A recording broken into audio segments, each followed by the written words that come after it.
আসসালামু আলাইকুম digital IT নেটওয়ার্কে আপনাকে স্বাগতম। আজকে আমি দেখাবো যে আপনার যে প্রিন্টারগুলো আছে এটা অত্যাধুনিক খুবই গুরুত্বপূর্ণ একটা প্রিন্টার যেটা এখন বেশি ব্যবহার হয়।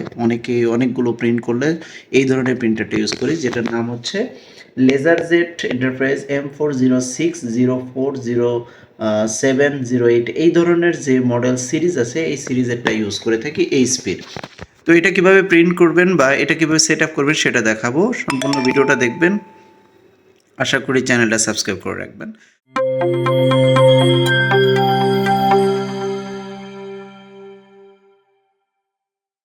তো আমি সর্বপ্রথম চলে যাচ্ছি। আপনি প্রিন্টারটা যখন আনবক্স করবেন, আনবক্স করার পরে প্রথমে টোনারটা সেট করবেন। এই টোনারটা কি, টোনারটা আগে দেখে নিই। এখানে দেখেন একটা ক্লিক করলে এখানে একটা বাটন আছে, বাটনটা যখন প্রেস করব তখন এটা হচ্ছে খুলে যাবে। আচ্ছা, আমি বাটনটা প্রেস করে এটা খুলতেছি।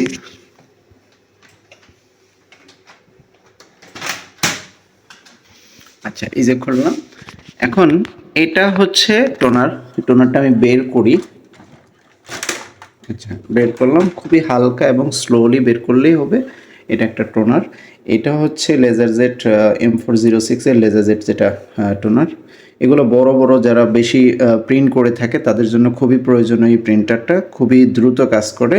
তো টোনারটা আপনি যখন নতুন আনবক্স করবেন, টোনারটার সাথে যদি থাকে টোনারটাও, তখন এটা একটু ঝাঁকিয়ে নেবেন। ঝাঁকিয়ে নিলে এখানে যদি আপনার কালি যেটা থাকে সেটা যদি কোনো অবস্থাবে যদি কোনো একটা দলা বা এটা জমাট বেঁধে থাকে সেটা ঠিক হয়ে যাবে। এরকম একটা ঝাঁকি দিয়ে সুন্দর করে স্মুথলি আবার এটা সেখানে ঢোকাবেন। দেখবেন দুই সাইড থেকেই একটি ঘাট আছে, যেই ঘাটটি লাগানোর কারণে সহজে চলে যায়। দেখেন এটার একটা সাইড আছে, এই যে একটা, এখানে একটা, আর এই পাশে দুইটা আছে। এই ঘাটগুলো সহকারে দেখেন ওইখানে আপনার ট্রে দিয়ে দিয়েছে। ওই ট্রে অনুযায়ী আপনি সেট করবেন। এই যে এভাবে সুন্দর করে বসিয়ে হালকা প্রেস করবেন। প্রেস করার পরে এই যে হালকা প্রেস করার পরে সাথে সাথে এটা সেট হয়ে গেল। সেট হওয়ার পরে এখানে আপনার যখন টোনার সেট হয়ে যাবে, তখন সেট হয়ে যাওয়ার পরে এই বক্সটা মানে এই ঢাকনাটা যেটা সেটা লাগিয়ে দিবেন। লাগিয়ে দেওয়ার পরে এখন আপনি কারেন্ট যেটা পাওয়ার, সেই পাওয়ারটা দিয়ে নেবেন। আচ্ছা, এখানে দেখেন পাওয়ারের দুটো অংশ। একটা হচ্ছে আপনি যদি ইন্টারনেটের মাধ্যমে যদি পাওয়ার কানেক্ট করেন, যে ইন্টারনেট দিয়ে চলবে, তাহলে কেবলের মাধ্যমে করতে পারেন। আরেকটা হচ্ছে এই যে পাওয়ারের তো অপশন আছে, যখন আপনি পাওয়ারটা এখান থেকে এখানে যে অপশনটা আছে এখানে আপনার অবশ্যই কেবল থাকবে, আপনি এটা লাগিয়ে দেবেন। দেওয়ার পরে আপনি যদি ইন্টারনেট ওয়াইজ করেন আর ইউএসবি কেবল, এখানে ইউএসবি কেবলের মাধ্যমে যেটা কম্পিউটারে, আর একটা সেটাও ইউএসবি, আর এটা হচ্ছে ইথারনেট কেবলের মাধ্যমে যদি ইন্টারনেট ওয়াইজ করতে চান তাহলে করতে পারবেন। তো আমারটা এখানে ইথারনেট ওয়াইজে আমি দিয়েছি। এরপরে আমি সুইচ বাটনে যাচ্ছি। সুইচে এই যে আমি যখন পাওয়ারটা দিয়েছি, দেখেন এই যে এখানে একটা সুইচ আছে,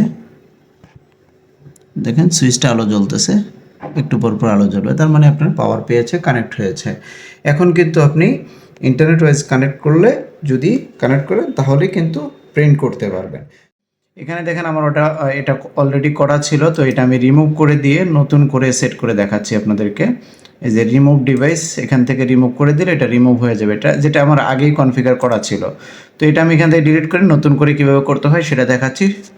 শুরু থেকে শেষ পর্যন্ত সবগুলোই দেখবেন, করতে পারবেন। তো কিভাবে ইন্টারনেট ওয়াইজ করবেন, কিভাবে ইউএসবি অনুযায়ী করবেন, আমি পরের ভিডিওতে দেখাবো। আশা করি সেই ভিডিওর জন্য অপেক্ষা করবেন, সাথে থাকবেন। ধন্যবাদ, ভালো থাকবেন, সুস্থ থাকবেন। আসসালামু আলাইকুম।